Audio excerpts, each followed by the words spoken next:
매년 2월 초면 눈축제가 열려 수백만 명의 관광객이 찾는 삿포로. 삿포로를 품고 있는 홋카이도는 일본 열도를 이루는 4개 주요 섬 가운데 하나로 일본 북단에 있는 큰 섬입니다. 그런데 불과 500년 전만 해도 이곳은 외국 영토로 여겨졌습니다. 홋카이도는 어떤 과정을 거쳐 일본 영토가 된 것일까요? 아카이브 세계의 섬 시작합니다. 홋카이도의 면적은 78,719평방킬로미터에 이릅니다. 남한의 9분의 7에 달하며 일본에서는 두 번째로 크고 세계에서는 21번째로 큰 섬입니다.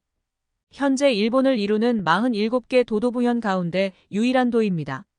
인구는 비교적 적은 513만 명이며 도청은 삿포로에 위치하고 있습니다. 스가루 해협을 사이에 두고 남쪽의 혼슈와는 세이칸 터널을 통해 연결되어 있습니다.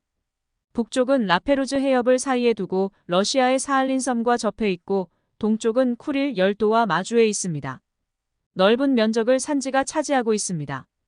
표고 300m 이하의 평지가 대부분이며 해안단구가 잘 발달해 있습니다. 주요 도시는 눈축제가 열리는 삿포로와 운하로 유명한 오타루, 스가루 해협을 사이에 두고 혼슈와 마주한 하코다테 등이 있습니다. 과거 일본인들은 이곳에 에조민족으로 불리는 아이누족이 산다 하여 에조치로 인식하고 있었습니다.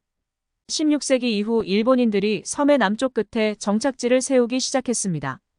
에도 시대의 도쿠나이 모가미, 린조마미야 등 지리학자가 섬을 탐험하기도 했으나 일본의 통치는 17세기까지 오시마 반도에 국한됐습니다. 이후 17세기에 일본인 정착민이 홋카이도로 이주하기 시작했고 이로 말미암아 일본인과 아이누인 사이 충돌이 종종 일어나기도 했습니다. 1669년부터 1672년까지 이어진 샤쿠샤인의 반란과 1789년 벌어진 메나시 쿠나시르 반란이 대표적입니다. 1869년 메이지 유신 이후 에조는 일본에 공식적으로 병합되었고 홋카이도로 계층됐습니다. 이후 일본이 홋카이도를 본격적으로 식민화하면서 아이누인들은 땅을 빼앗기고 순식간에 일본에 동화되어 사라져갔습니다.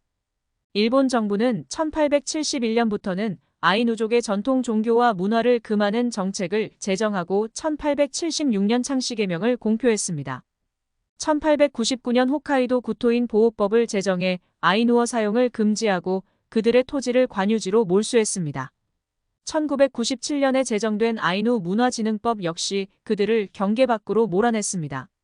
아이누 문화진흥법은 아이누족의 전통 계승을 목적으로 하지만 아이누족이 선주민임은 인정하지 않았습니다.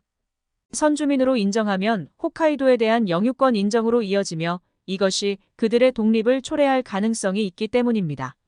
현재 공식적으로 인정된 일본 내의 아이누족은 약 2만 5천 명 정도에 불과합니다.